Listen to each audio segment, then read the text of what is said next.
Hi everyone, I am Yasuko and it's time for Massage Monday. It is the end of the year.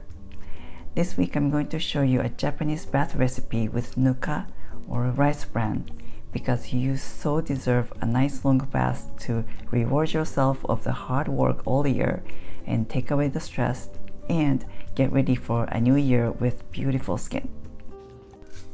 I have 3 cups of rice here.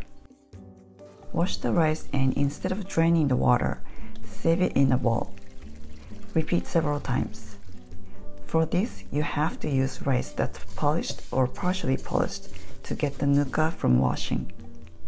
Unpolished brown rice doesn't produce the Nuka from just washing.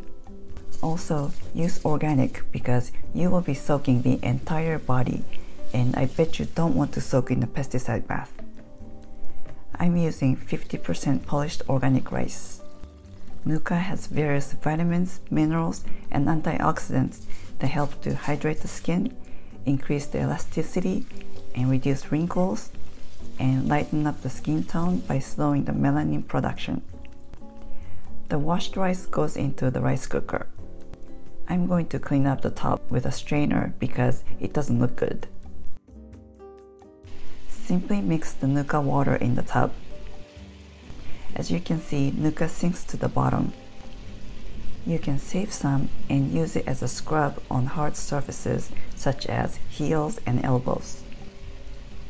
You can also use Nuka just for your face. I will put the link to the video on the topic. After taking the bath, my skin was smooth and hydrated. I highly recommend you try this. My rice is ready too. Thanks for watching. I'll see you back next week. Make it a great week. Feel free to comment below and please don't forget to subscribe.